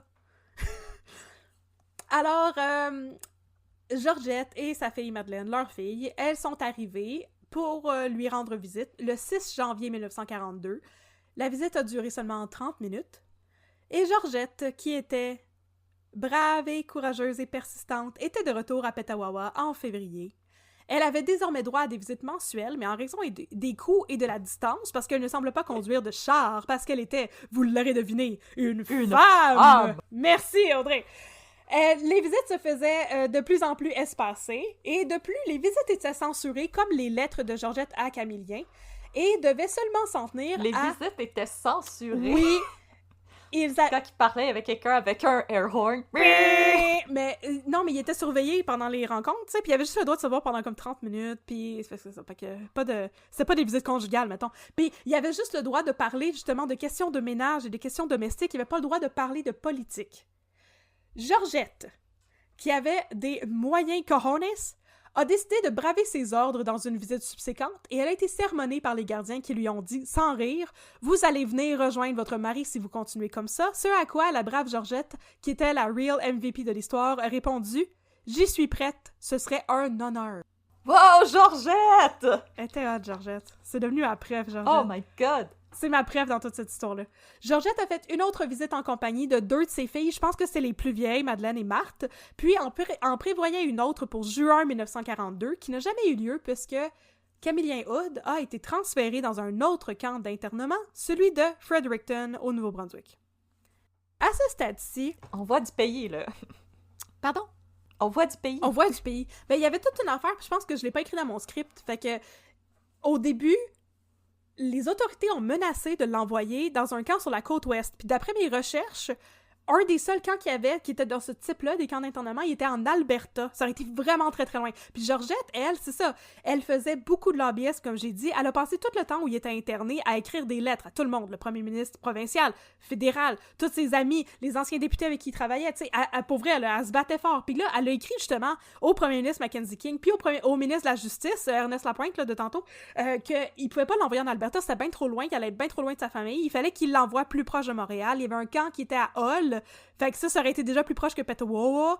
Fait que, finalement, ils ont décidé, mais on l'enverra pas en Alberta, mais on va l'envoyer à Nouveau-Brunswick, fuck you. C'est ça. Bon, à ce stade-ci, on parlait de... Va manger du homard. Ouais, puis de la bonne poutine au bouillon de poulet, puis au shredded cheese. On parlait de plus en plus de Camillien Hood à ce stade-ci dans les sphères publiques et politiques. Sur la scène montréalaise, les Montréalais étaient de plus en plus mécontents d'être sous la tutelle, celle qui avait été placée sur la ville suite à l'arrestation du maire, et sur la scène fédérale, de plus en plus de politiciens osaient braver la censure et questionner la conscription qui semblait imminente, parce qu'elle n'était pas encore arrivée à ce stade-là. Donc John Kerry, l'échevin montréalais dont je vous ai parlé tantôt, prenait depuis le début la parole en soutien à Hood, et il a écrit à Georgette « J'estime que votre mari a été très injustement traité et que les véritables criminels sont les responsables de son internement prolongé. Je suis surpris et déçu de l'attitude apathique de ses anciens amis. La détention prolongée de l'ancien maire de Montréal constitue un grand scandale et ne fait pas honneur aux membres de notre gouvernement. » Avec raison, comme t'as dit. Kerry... Period. John Kerry a entrepris des démarches auprès du gouvernement concernant le sort des internés et plus précisément celui de Camillien Hood. Après tout, on le rappelle, celui-ci est interné depuis près de 2 ans sans jamais avoir subi de procès ni d'avoir reçu de décision judiciaire officielle. Le secrétaire du ministre de la Justice a répondu à John Kerry que, pour que le cas de Camillien Hood soit examiné, Camillien Hood lui-même devait signer une requête. John Kerry lui a répondu que, et je paraphrase bien sûr, ça n'avait pas d'esti de bon sens. Si le ministre de la Justice avait le pouvoir de faire interner un homme sans procès, il avait aussi celui de le faire libérer sans procès. Tu sais? Keneni a répondu... It goes both Ouais, ways. c'est ça. Keneni a répondu Louis Saint-Laurent, qui était le nouveau ministre de la Justice, remplaçant Ernest Lapointe, qui lui était mort. Ah! Ah! Fait que Louis Saint-Laurent, c'est notre nouveau arch-némésis de l'histoire. Il a répondu non, on va pas le libérer, il faut qu'il fasse lui-même la demande. Camillien Hood, quant à lui, ne voyait pas ça d'un très bon œil et il n'avait aucune envie de supplier qui que ce soit pour être libéré. Il écrit à sa femme « Si l'on parle de me libérer, que ce soit sans condition aucune. » Donc il n'allait pas se mettre à genoux pour le gouvernement. Lui, là, il se tenait debout pour ses idées et ses convictions. Le 4 août 1942, le conseil municipal, désormais dirigé par un nouvel élu du nom de J. Omer Asselin, un bel homme d'affaires marié à une riche famille d'anglophones, yes sir! Le conseil municipal s'est donc réuni avec le nouveau maire. Au début de la séance, un échevin du nom de Joseph-Marie Savignac, qui est un ami de Camillien Hood, a créé toute une sensation en suggérant que le conseil fasse pression auprès du gouvernement fédéral pour faire libérer Camillien Hood. En apprenant cela, l'ancien maire craignait qu'on ne le force dans une telle situation à admettre une faute et à demander pardon. Il a donc instruit sa femme de parler à Savignac et de l'intimer de ne rien faire avant qu'il se soit vu, Camillien et Georgette. Mais quand se reverrait-il? Cue la petite musique romantique. En octobre 1942, ça fait un esti de bail, Georgette a vendu les derniers morceaux de son salon Louis XV pour se payer le voyage qui prenait 1 journée et demie chaque bord, soit 3 jours aller-retour. Camillien Hood se trouvait désormais dans le camp 70, dans une forêt de pins près de Fredericton, au Nouveau-Brunswick. Georgette Hood était, je l'ai déjà dit, la vraie MVP de l'histoire. Pendant que Camillien Hood était interné, elle faisait pression auprès des échevins, des politiciens, des députés et aussi des journalistes. Elle a même demandé aux autorités fédérales de transférer Camillien Hood au camp de Hull, comme je l'ai déjà dit, j'ai tout déjà raconté ça. Mais sa demande a été refusée sous prétexte que, ça je l'avais pas dit, c'est pas Hood qui avait fait la demande lui-même. Elle est une femme! Ah non, c'est peut-être aussi parce qu'elle était une femme! Oh, bon. Donc, t'as pas le droit de demander des choses. T'as pas le droit de demander des choses, puis tant que Camillien Hood fait pas les demandes lui-même, on va pas les considérer, même quand... Mais par exemple, foreshadowing, même quand il va les faire lui-même, on va pas les considérer. Hey, non, mais dans ma tête, là, le gouvernement fédéral libéral à ce stade-là, là, c'est comme le Dr. Evil dans Austin Powers, là, puis ils font juste comme flatter leur chat. C'est ça. Oh boy! Fait que là, bravant les directives des gardiens du camp, Georgette faisait aussi constamment allusion à la politique dans ses lettres qui étaient interceptées sans préavis et shippées directement au gouvernement sans que Camillien puisse les lire. Camillien Hood s'ennuyait de sa femme et lui a donc demandé d'arrêter d'enfreindre les règles pour s'assurer que ses lettres se rendent bien à lui. Il a écrit « J'ai tellement besoin de te lire souvent. » Oh! Ils sont bien trop cute, j'en reviens juste pas. C'est cute, hein? Fait que là, il a dit, c'est ça, arrête de braver les règles, puis envoie-moi des lettres parce que j'ai besoin de te lire. Oh, tellement beau! Entre-temps! Je suis sûre qu'il y a des gens qui nous écoutent présentement pis sont comme ma date, elle est même pas foutue de me texter. À ce stade-là, là, on est rendu fin 42, ça fait comme plus de 2 ans qu'il est dans un camp. Oh! Bon. Entre-temps, Joseph-Marie Savignac, l'échevin de tantôt, a obtenu l'autorisation de rendre visite à Hood en sa qualité d'avocat. Fait qu'il n'était pas l'avocat de Camillien Hood, mais il a dit « Je suis avocat ». Puis on dit « Ok, c'est correct, tu peux aller le voir d'abord ». Il s'est pointé... Je suis avocat, oui! Voyez. C'est moi! Il s'est pointé sans s'annoncer pour éviter qu'on installe des micros pour les espionner. Smart. Il était bien ému à la vue de son ancien chef et apparemment il se serait mis à pleurer en le voyant, parce que, tu sais, à ce stade-ci, c'est ça, Camillien Hood, il avait perdu beaucoup de poids, puis, tu sais, je veux dire, c'est quand même comme... Aller visiter quelqu'un dans un camp d'internement, là, je vais faire une petite parenthèse triste, là, mais je veux dire, moi, quand j'étais à l'hôpital, à l'automne passé, quand mon chum, il venait me voir, il pleurait, là, parce que c'était juste triste de venir me visiter dans un hôpital, tu sais. C'est ça. Voilà, c'est normal. C'est pas... Mais... C'est pas des belles retrouvailles à l'aéroport. Non, pas pantoute. Mais Camillien Hood a tenu à rassurer Savignac en lui disant... Une phrase que je trouve pas rassurante pantoute. « Savignac, ils me sortiront d'ici dans un cercueil, mais je ne me mettrai pas à genoux. » Pas sûr que c'est ça qu'il voulait entendre, Savignac! Quelqu'un qui se tiendrait. Non! Gaston, on a besoin de toi, Yo! là. T'as une femme pis On des veut pas enfants. que tu meurs, là! C'est pas ça! Fait que 2 autres hommes ont aussi reçu l'autorisation... Chill, dude, Chill! Bon, 2 autres hommes ont aussi reçu l'autorisation de venir rendre visite à Hood. C'était Léonore / Léon Trépanier, son ami qui s'était présenté à la mairie pour le remplacer 2 ans auparavant, et Jean-Louis Ledoux. Les deux se sont présentés comme l'avocat et le créancier du détenu. C'est pour ça qu'ils ont eu la permission de parler. Parce que si t'étais juste son ami, t'avais pas le droit d'aller au camp. Tu sais, même Georgette, c'était comme vraiment limité, tu sais, la quantité de fois qu'elle pouvait le voir et tout. Fait qu'ils sont arrivés le 7 décembre 1942. Et les 2 hommes ont prié Camillien Hood d'accepter de signer tout ce qui était nécessaire à sa libération. Encore une fois, Camillien a refusé. Après tout, le ministère de la Justice n'avait jamais promis de le libérer, seulement d'examiner son cas. Il était donc possible qu'il souhaitait qu'il signe plein de documents pour révoquer ce qu'il avait dit, tu sais, et ensuite évaluer sa situation, puis refuser sa libération pour l'humilier davantage dans l'œil du public, ce qui semblait être le plan du gouvernement, effectivement, selon la patrie du dimanche. Fait que Camillien Hood était plus smart que ça. Oh là là là là. Sa famille est aussi venue lui rendre visite en janvier 1943. Ça fait longtemps, c'est bol. Et sa famille l'a trouvé toujours aussi courageux et frondeur qu'avant. Hood était le meilleur scieur du camp, parce qu'apparemment, il sciait du bois en plus de juste bûcher du bois. Mais aussi le Camillien Wood. Camillien Wood. Il était aussi le meilleur joueur. Il y en aura plus de forêt dans Fredericton. Non, là. c'est ça. Il était aussi le meilleur joueur d'échecs et le meilleur patineur, un titre que Camillien Hood ne voulait pas céder à un Allemand ou à un Italien par orgueil patriotique. Fuck you! Mais ça n'a pas rapport avec la guerre, c'est juste comme, je suis un Canadien, je vais patiner mieux que vous. C'est comme, en tout cas... C'est notre sport, fuck you! Ah, pardon, mon Dieu, j'ai la... Toutes vous clashez au hockey! Ouais! Tu C'est ça, seul! hey, c'est la... Comment ils appellent ça, la ligue du siècle, ou je sais pas quoi, là? Ouais, la série du siècle, c'est ça.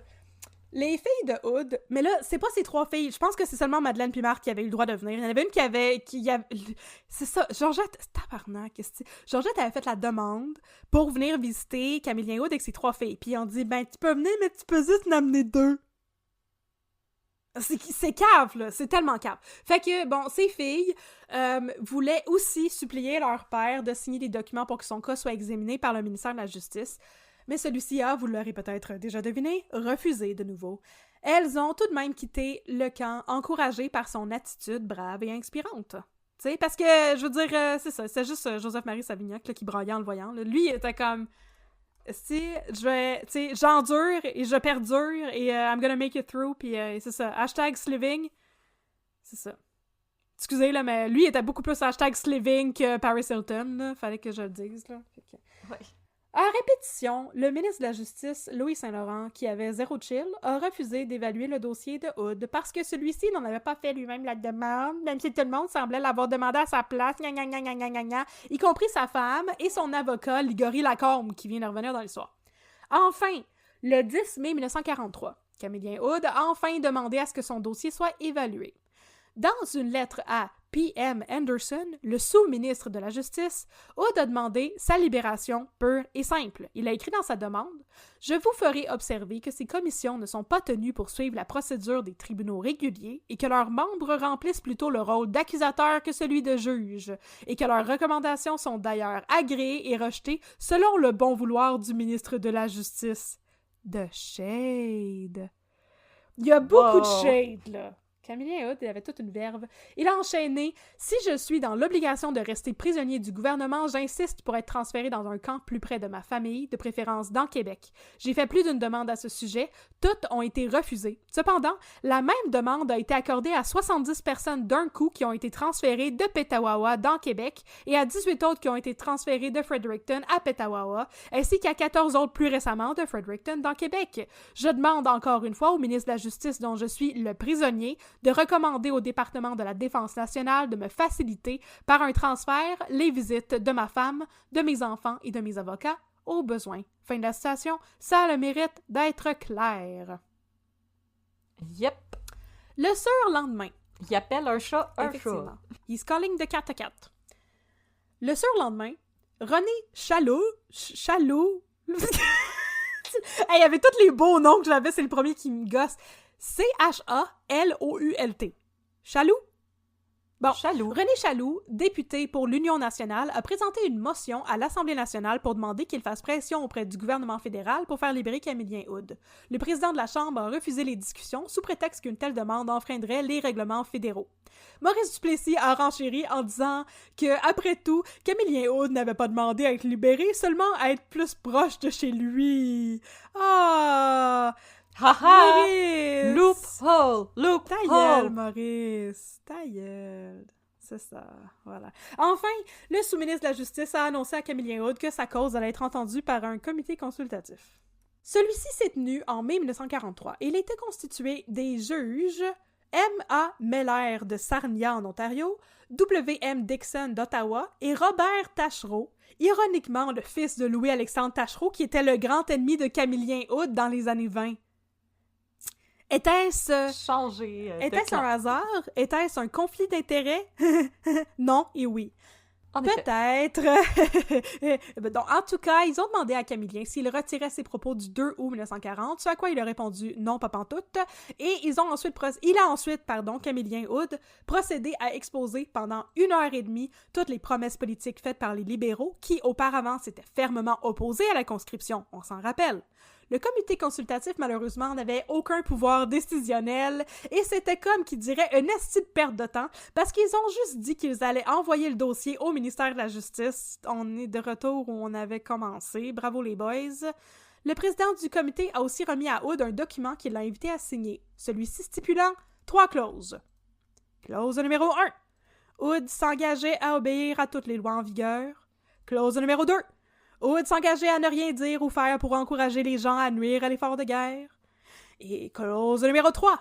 Hood s'engageait à faire, au contraire, tout en son pouvoir pour aider l'effort de guerre. Et Camillien Hood a dit qu'il ne signerait pas. En rentrant, You can eat my manger shorts. mes boxeurs du Calvin Klein. En rentrant au camp 70, les autres inmates pensaient qu'ils allaient célébrer la libération prochaine de Camillien Hood, mais Hood a dit qu'il pariait un paquet de cigares que sa demande de libération serait rejetée.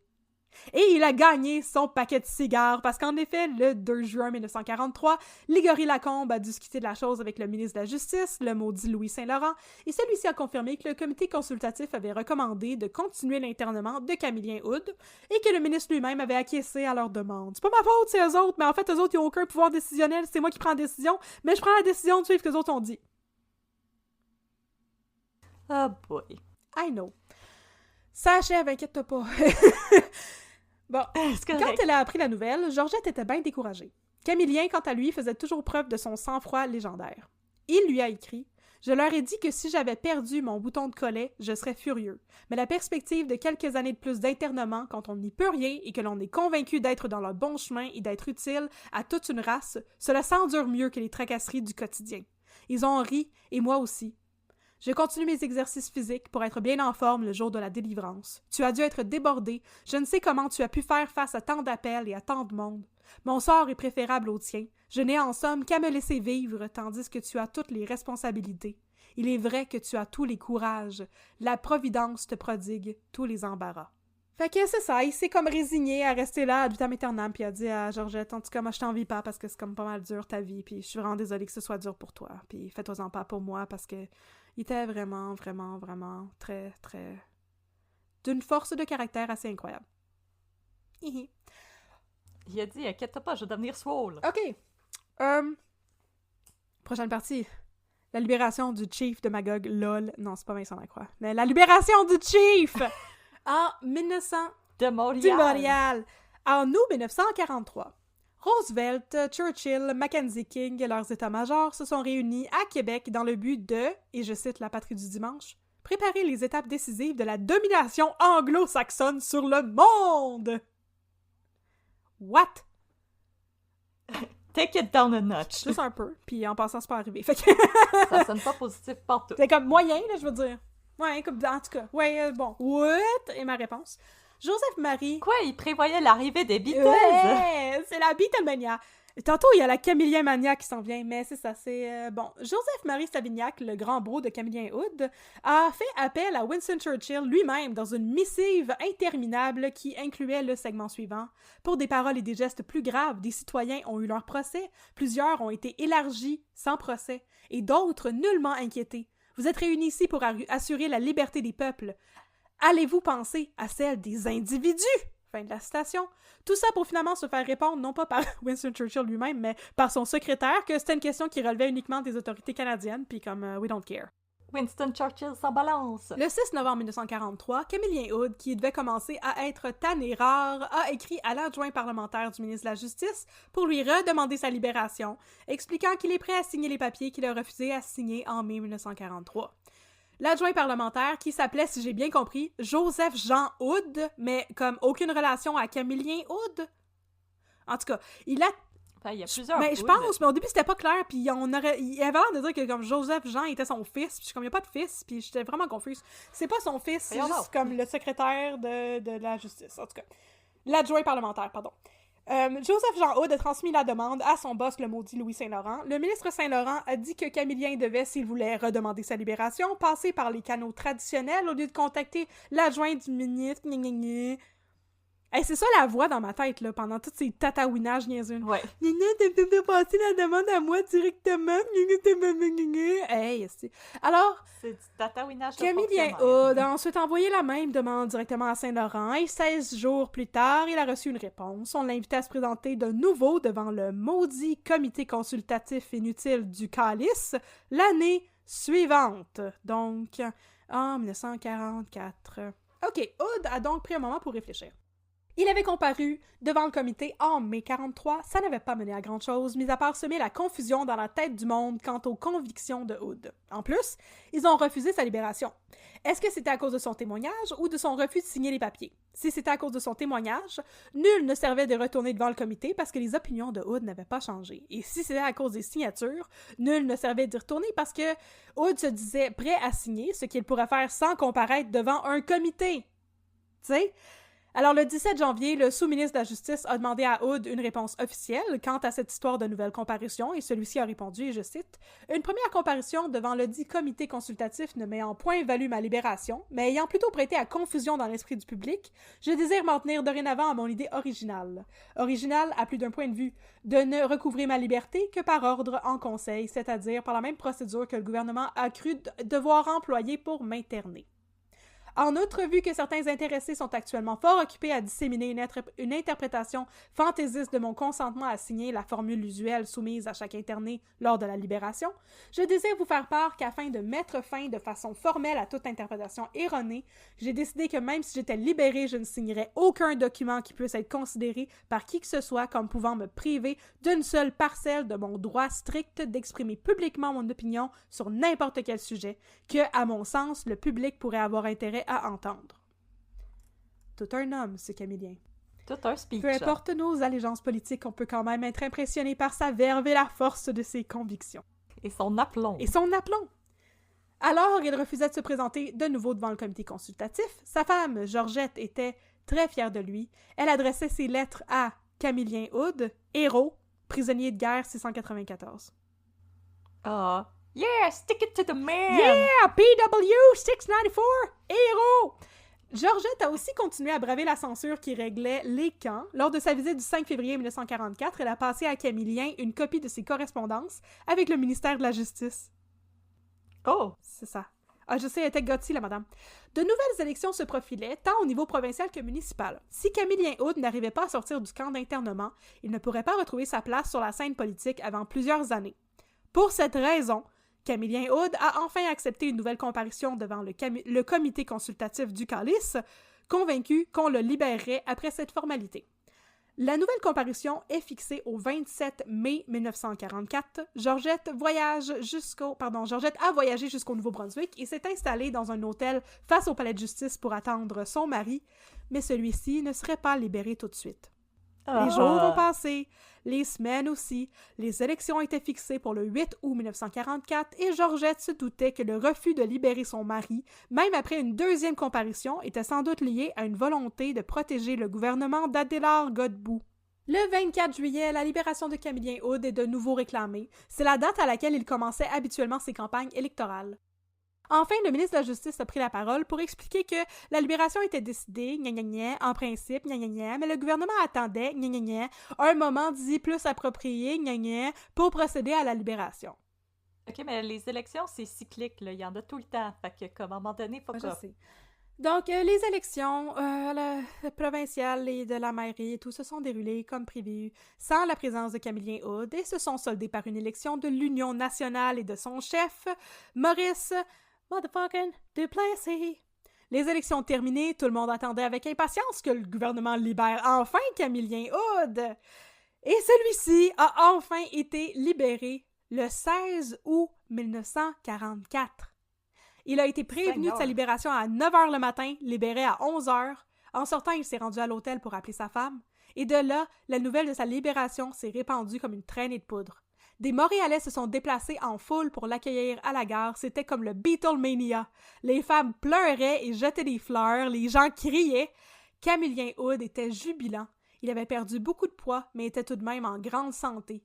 Du haut de ses 55 ans, dont 4 passés en internement, il était prêt à amorcer le reste de sa carrière politique. Wow! Dernière partie, conclusion. Par la suite, Camillien Hood est redevenu maire de Montréal en 1947 par acclamation plutôt que par élection, ce qui n'était apparemment pas arrivé depuis 50 ans.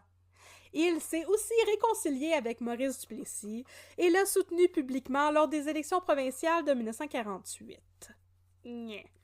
Au début des années 50 a eu lieu la commission Caron, dont je vous ai déjà parlé dans mon épisode sur Pacifique Plante et la commission Caron. Au terme de celle-ci, des élections municipales se profilaient, mais Camillien Hood, qui avait une santé fragile et qui savait de quel bord son pain était beurré, a décidé de se retirer de la vie politique. Parce que lui-même avait été mêlé à toute l'histoire de la commission Caron. C'est lui qui...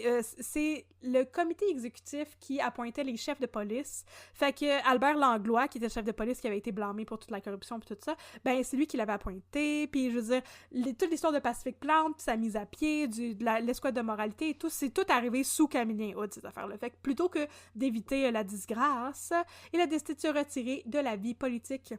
Jean Drapeau est devenu le nouveau maire de Montréal, comme on sait, puis à partir de là, tout s'est super bien passé à Montréal pour toujours. Yay! La paix dans le monde! Camillien Hood est décédé le 11 septembre 1958 à l'âge de 69 ans. Le boulevard Camillien Hood est aujourd'hui nommé en son honneur. Yay! Mais là, me demanderez-vous sans doute, tous les gens qui ont été internés injustement pendant la guerre ont-ils eu droit à une compensation? Un boulevard Oui. avec leur nom? Oui et non. Non, il n'y a pas eu de boulevard des internés. Suite à la Première Guerre mondiale, mais c'est ça, j'ai pensé conclure ça avec des nouvelles des autres personnes internées, t'sais. Donc, oui, il y a eu des compensations, mais pas vraiment. Suite à la Première Guerre mondiale, mettons que le gouvernement n'a pas eu à faire grand-chose pour s'excuser ou commémorer, mais suite à la Deuxième Guerre mondiale, les gens qui s'étaient fait interner injustement ou dont les biens avaient été saisis ont commencé à faire du lobbyisme pour avoir une compensation et une reconnaissance de la part du gouvernement. Les efforts du groupe de redressement des Canadiens d'origine japonaise ont mené à des excuses officielles de la part de Brian Mulroney devant la Chambre des communes en 1988, ce qui est quand même mieux que rien, et aussi à la création d'un fonds de compensation de 21 000 $ par individu encore vivant qui avait été affecté par ces politiques de temps de guerre. Il y a aussi eu la création d'un fonds communautaire de 12 millions de dollars. Et en plus, il y a eu, avec le temps, des efforts de commémoration qui sont nés, et un fonds d'indemnisation de 10 millions de dollars a été établi en 2008 pour soutenir des projets commémoratifs et éducatifs concernant la première opération d'internement canadienne en temps de guerre, qui était celle de la Première Guerre mondiale. Et c'est sur cette note que se termine l'histoire de la fois que le gouvernement a interné Camillien Hood, Monsieur Montréal. Oh, c'était full intéressant! C'était long en sacrament, je t'avais dit ça allait être long, mais écoute, c'est bien du gossage, mais comme, je pouvais pas couper dans le gossage, parce que c'était trop, ça faisait trop pogner les nerfs. C'était tous les efforts pour pas faire sa job, puis le Voilà, garder en je te laisse faire l'outro pendant que je bois toute l'eau du monde. D'accord. Toute l'eau du monde s'en va dans ma bouche. Alors, chers auditeurs, on espère que vous avez aimé ce cas, que Catherine était donc excitée, elle avait donc hâte de vous raconter. Sean, on espère que tu as aimé ta suggestion maintenant qu'elle a pris forme. Alors, Yeah! si vous voulez continuer d'avoir de nos nouvelles, vous pouvez le faire en nous suivant sur les réseaux sociaux. Nous sommes sur Facebook @unpeudecrime, nous sommes sur Instagram @unpeudecrime dans ton café. Si vous aimeriez vous aussi nous faire des suggestions de cas ou de café à goûter, vous pouvez nous envoyer des courriels au unpeudecrime@gmail.com. Vous pouvez aussi nous envoyer des messages directs sur nos réseaux sociaux. Ça va nous faire plaisir de vous répondre. Si vous aimeriez vous gâter et mettre un peu de crime dans votre garde-robe, nous avons une boutique Etsy où nous avons des t-shirts, des tasses, des tucs, etc. Et des coton-ouettés. Des Alors, coton-ouettés. Exact. C'est au Et des etsy.com sacs. /un peu de crime. Tous les liens sont sur les réseaux sociaux si vous les cherchez.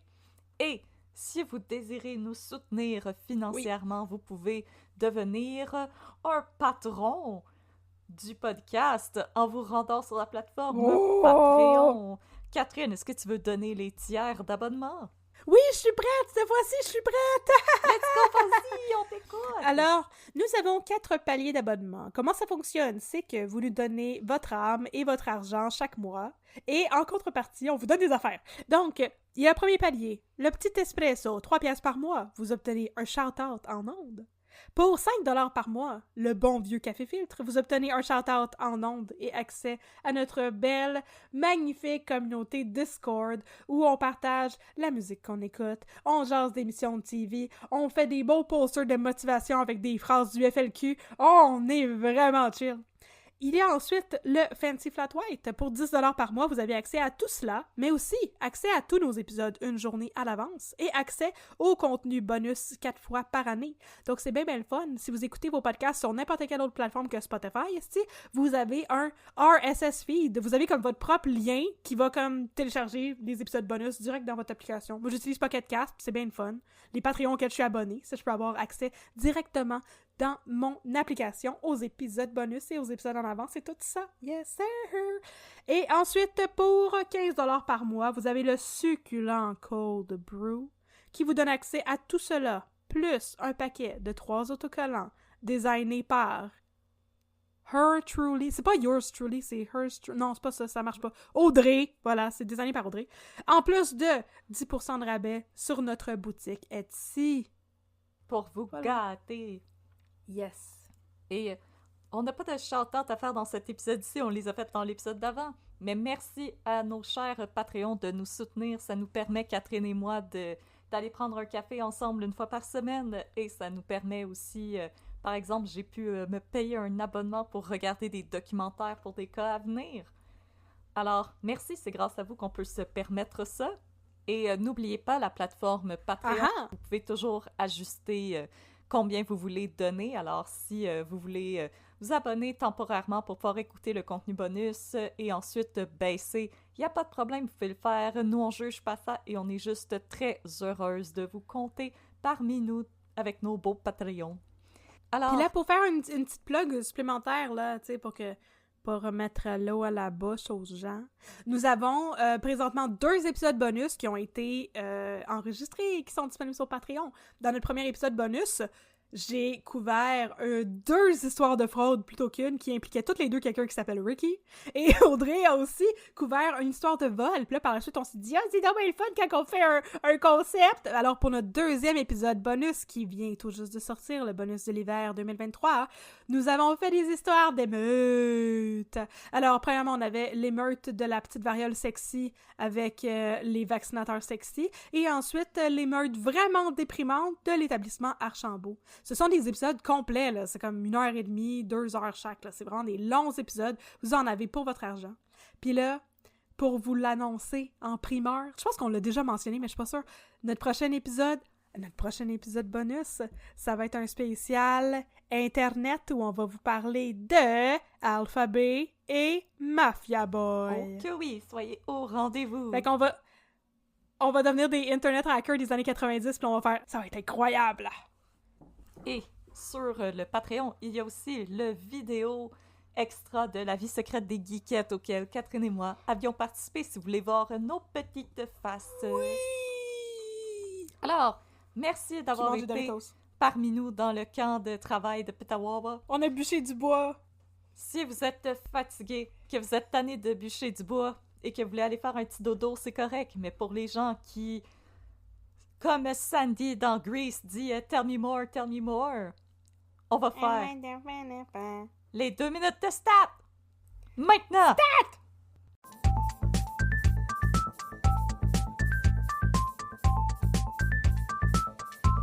Docteur Catherine! Oui, Docteur Audrey, attends, je bois dans ma grosse clean canteen.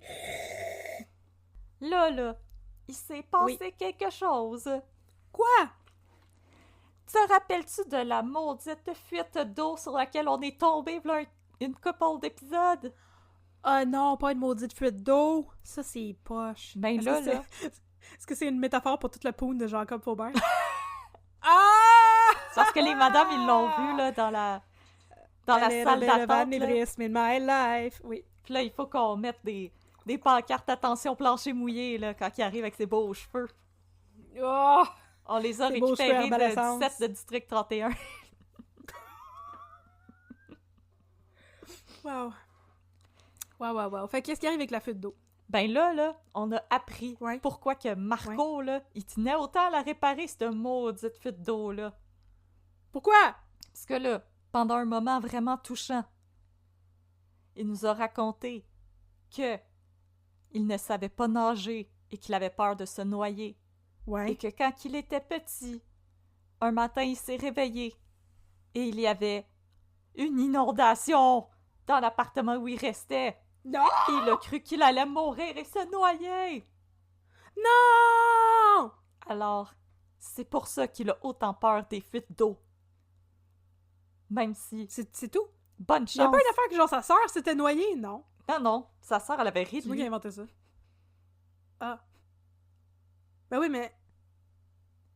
Ça me semble être une explication un petit peu Moi étrange. aussi, mais c'est l'explication qui a permis de le rapprocher de Oh mon Emmanuel. Dieu, scandale! Par la suite, Enfer et ils damnation. se sont frenchés. Comment ça? Parce qu'elle était donc touchée qu'il se soit ouvert à elle. Puis qu'elle l'a frenché. Ok. Mais là, elle est inquiète parce que, Ok. tu sais, Marco, il y a des enfants puis une femme, tu sais. Ouais. Mais Marco, il a dit non, faites-en pas. Comme la salade grecque, faites-en pas. Faites hasard. Mon couple est ouvert. Uh-huh. Mon couple est ouvert, fait que c'est correct. Uh-huh. Mais quelques épisodes plus tard, la femme de Marco a retonti. Puis, je pense que le couple de Marco est aussi ouvert que mes fenêtres d'auto pendant une tempête de neige. Ouf! Est-ce que c'était C'est-à-dire pas partout. une excuse facile pour se pogner une petite maîtresse on the side? Je pense que c'était pour pouvoir tromper sa femme sans se sentir trop coupable. C'est une aventure extra-conjugale avec un side de Suzanne Clément. Exactement, et c'est grâce à la fuite d'eau qu'on va pouvoir apprendre toute la vérité Lalalala. sur le couple de Marco. Lalalala. Effectivement. Que c'était juste ça. On espère qu'il va pas être donné d'anévrisme à Suzanne Clément. C'est correct. Ouais. Ou l'hépatite, ça sera encore pire. Mais je suis comme pas sûre que l'amour que existe Suzanne Clément encore va pas avec donner cette l'hépatite histoire-là. à Manu. Ouais, c'est ça. Hey, il y a du Mais danger. ça, je suis comme pas sûre que l'amour existe encore avec cette histoire-là. Là. Ça me... comme Non. moins qu'avec Je pense Georgette que- et Camille Hood. Là. C'est pas une aussi belle histoire, mais en tout cas, c'est juste ça que je voulais vous raconter aujourd'hui, Docteur Catherine, puisque l'épisode était déjà long. Ben, c'est bien correct. T'as fait un très bon choix d'anecdote. Je vais aller manger du popcorn plein d'hépatite dans la salle de la break room. Season à l'hépatite. C'est ça, exactement. Moi, je vais aller battre les Allemands et les Italiens en faisant du figure skating sur la fuite d'eau. C'est ton devoir de Canadienne, Yes. là! Triple Axel! Excusez, j'ai frappé mon micro en C'est faisant le correct. triple Axel, mais c'est la preuve que j'ai actually fait un triple Axel. Ben oui, absolument. J'avais le goût de faire une joke de Nancy Kerrigan, mais c'est correct. Il y a Ouais! des Allemands qui vont venir me péter le genou. Oh! Fort Charmonet! Oh non! Ah, mon genou! Pourquoi moi? Bon, ben, je vais aller voir Jacob avec mon genou pété. C'est correct. Attention qu'il te donne pas d'anévrisme. Ouais, hein? Non, Non, je suis une femme mariée. Non, Jacob, non. C'est un très bon docteur. Il va dire « Bonjour, madame, je vais arranger ton genou. Assieds-toi là. Va te le dépéter ton genou. Je vais te mettre 50 cc de bolus direct dans la cuisse, puis ça va bien aller. » Yes, sir. Bon ben, stat, Dr. Catherine. Stat, docteur Audrey.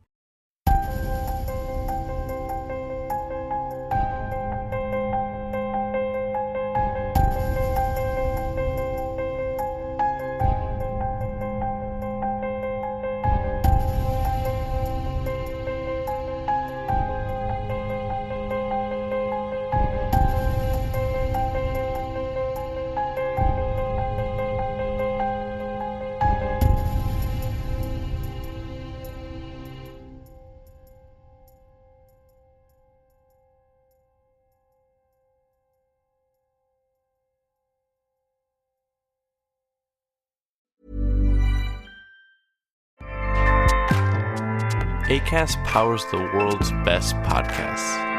Here's a show that we recommend. Lies, exploitation, and the American dream turned nightmare. This is Big Sugar, a deep dive into the inner workings of the sugar industry.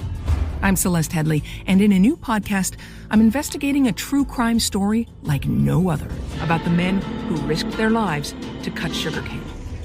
In Big Sugar from iHeartMedia, Imagine Audio, and the teams at Weekday Fun and Novel, I'll unravel a decades-long fight to get justice. If they were right, then these workers were owed tens of millions of dollars in extra wages.